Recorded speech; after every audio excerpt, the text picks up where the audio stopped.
This is phoi thong. It's one of my wife's favorite desserts from Thailand. It's made from funneling egg yolk into these little strings with syrup. So I did a bit of research into the history of it, into how it came to be. And then I found out that it's not originally from Thailand, but Portugal. Goddamn right! From here came the sailors that made the maritime power that developed into modern Portugal. Now, the weird thing is, Thailand was never a Portuguese colony. It was not. In fact, it was never a colony at all. So why is a Portuguese sweet one of Thailand's biggest snacks? Because get colonized by gastronomy deliciousness, that's why. This reminded me that my family is originally from Hong Kong. And in Hong Kong, we have this sweet called dan tat, or egg tart. And dan tat is really similar to a Portuguese sweet called pastel de nata. That's right. This one makes a bit more sense because Hong Kong was right next to a Portuguese Macau. colony, Macau. There we and go. Portugal had been trading with Guangdong, the region that Hong Kong was a part of, for centuries before the British ever colonized it. But it's not only just these two places. No. Japan, the We're country that I'm everywhere. currently living in now, also has a Portuguese-inspired sweet Castella, called yeah. Castella. Bold But Castella. not only was Japan never a colony, they had blocked off trade from every Western nation for We don't talk about that, okay? So Portugal was actually the first country to trade with Japan, but we were a bit heavy on the Bible, if you know what I mean. over 200 years. Well, they let the Dutch in, but that was it. Yeah. So how is it that the Portuguese were the ones who influenced Japanese cuisine? No. The Dutch came afterwards. We were the first to trade. They viewed Japan as this, inaccessible place where only Portuguese had domain over. And so everyone, the Dutch, the Brits, the French, everyone wanted in, but Japanese, no, right? We dominated it, but the trade with Japan, this is. But and we even did slave trade with Japan, and we exchanged slaves like Japanese slaves, Korean slaves, you name it, slaves from Africa. But funnily enough, although the emperor didn't like that, because we went like, oh, Japanese slaves, very nice slaves, better than some other slaves. She's terrible. And our king kind of put an end to it. But it was not what expelled us from Japan. It was not. It was not it was the religion. They went like, oh, snap. What is this bullshit? I mean, even the Japanese word for bread, pan, is a loan word from Portuguese. It's pão. This is kind of crazy to me because Portuguese cuisine isn't that famous. It's not like French or Italian cuisine. And it's really even hard to find a Portuguese restaurant. But despite this, Yeah, because we're terrible at advertising it. That's my take on it. We're so bad at advertising Portuguese cuisine that we have one of the most influential cuisines in the world, in my opinion, but no one knows about it. It's wild. No one knows about it. everywhere, in literally almost every continent. So how is it that this small country's food made it to so many other cultures? And how is Portuguese cuisine actually one of the most influential in the world? Boats. Boats. That's the answer. We got boats. That's it.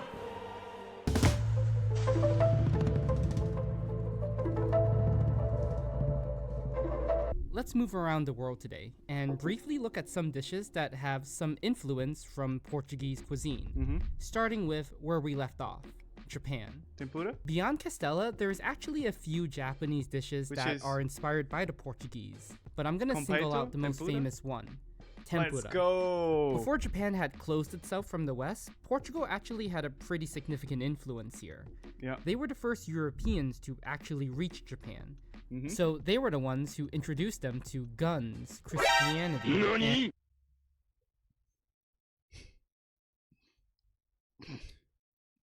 Whoops. and Western food.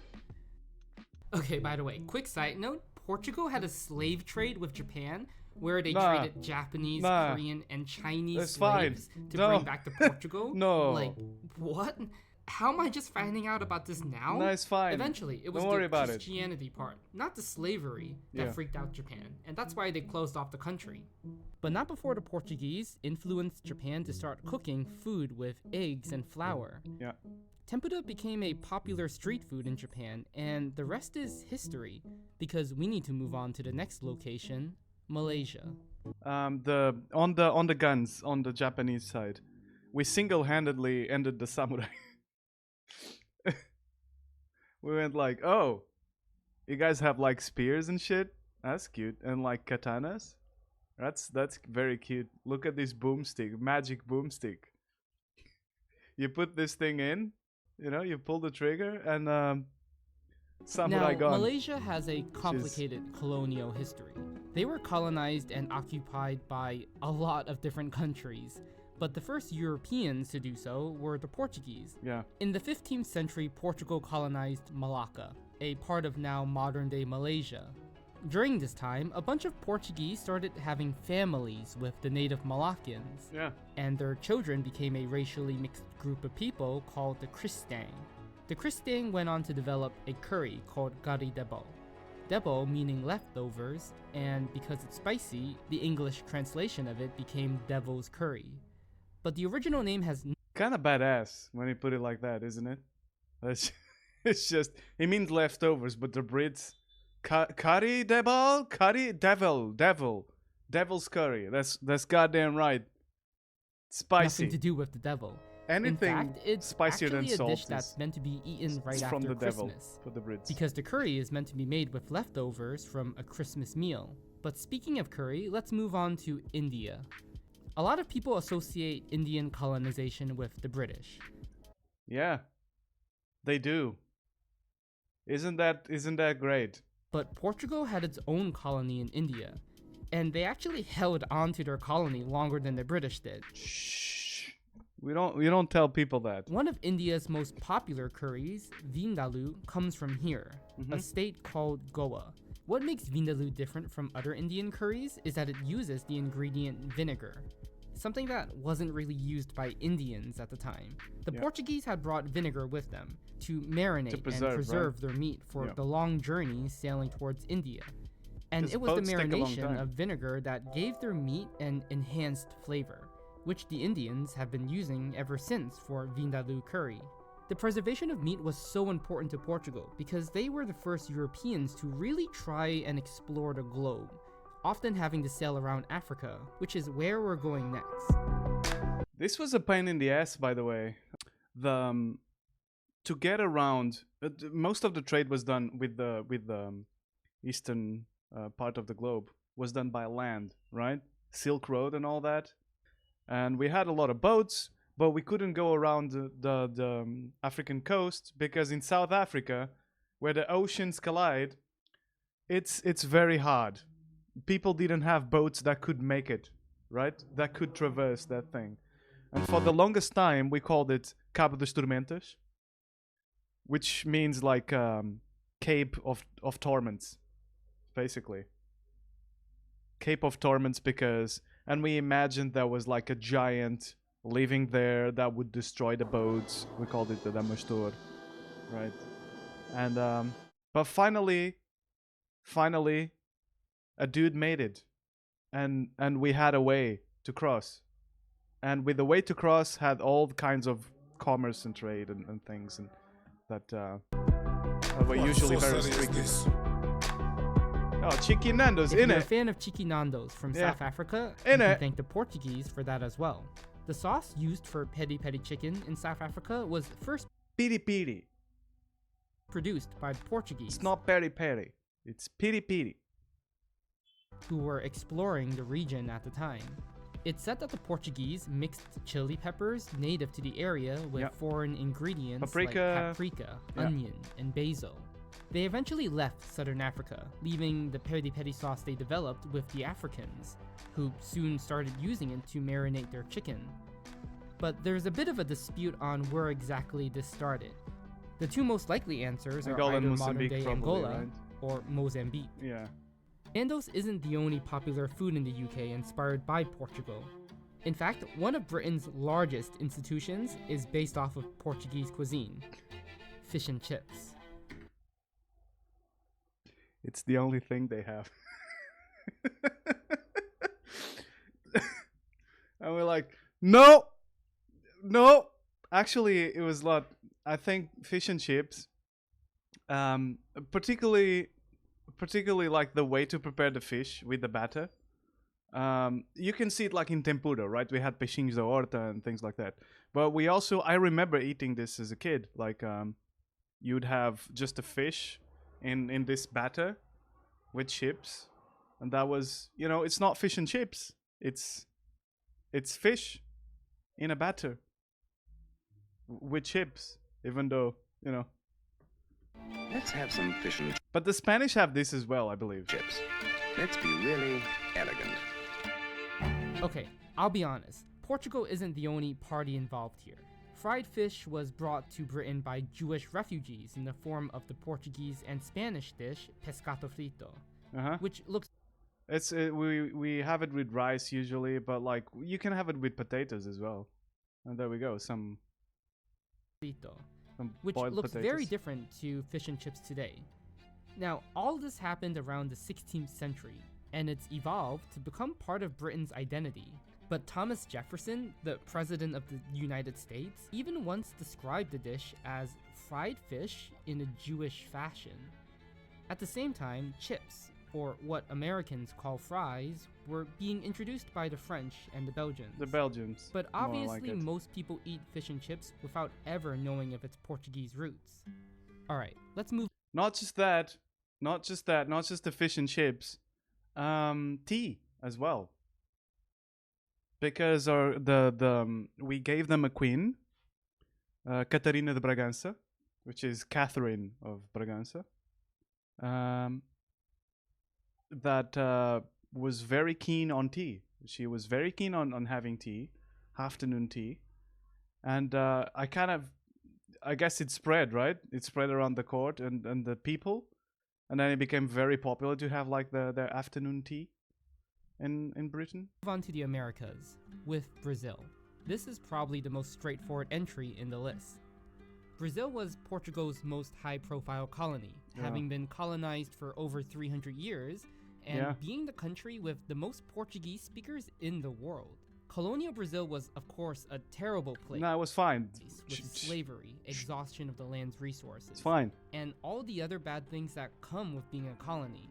But again, I just want to talk about the culinary footprint left by Portugal.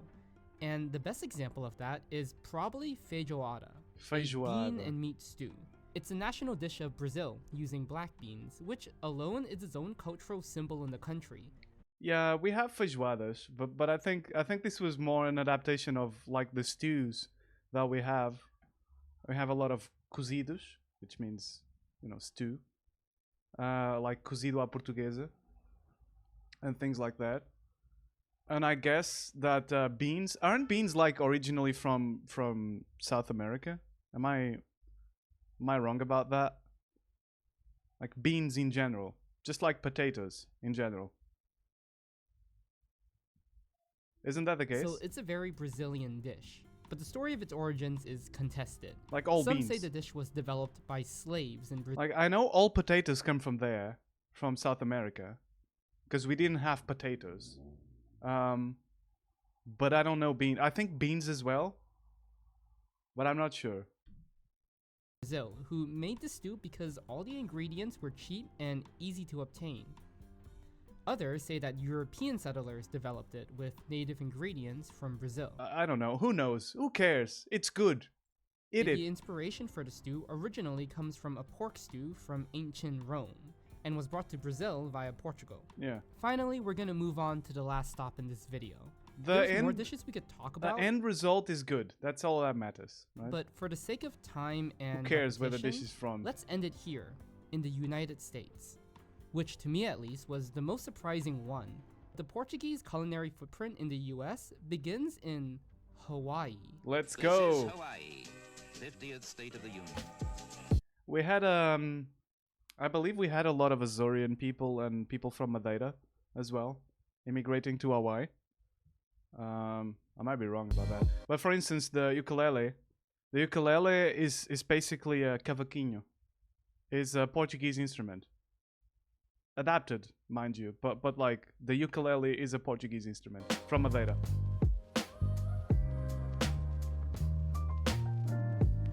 Hawaiian sweetbread is actually Portuguese sweetbread. It's a pretty universal kind of bread you can find anywhere in America, especially diners, and was something that I always thought was the product of some chemical bread factory company. But it came from Portuguese immigrants who moved from the Azores, a chain of islands that Portugal owns, to Hawaii, which has a very similar climate. Because unlike the French bringing baguettes to Vietnam, or the Spanish bringing churros to Latin America, these foods' roots to Europe are kind of invisible. Portuguese food has somehow evolved to camouflage into very different culinary cultures. Hawaiian sweetbread is eaten everywhere, every day, and not a single time does anyone ever think it's not American.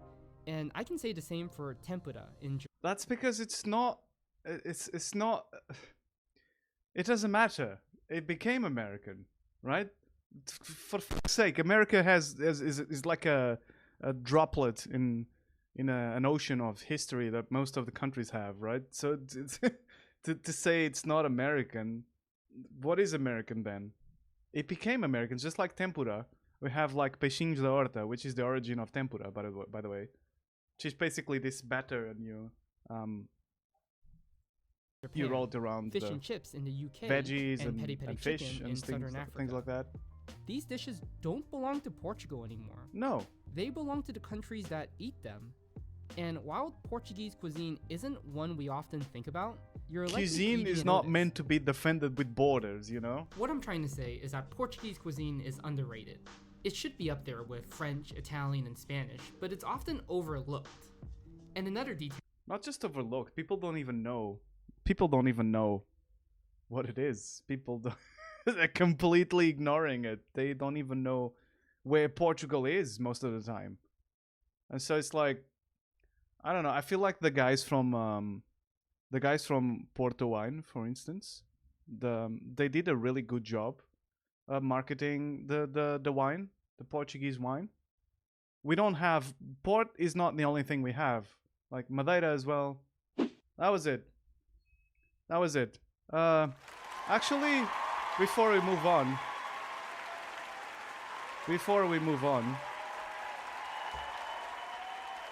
props to the friend that they've go follow him, Matthew Lee.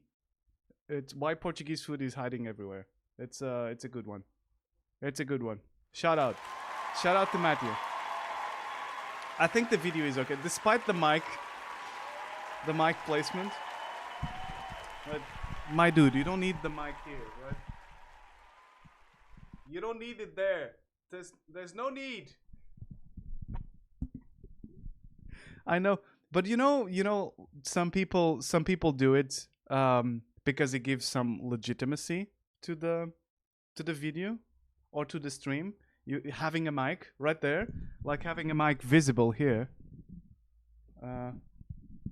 You need to show the mic because you're a streamer. That's the thing. It's some people show it on purpose.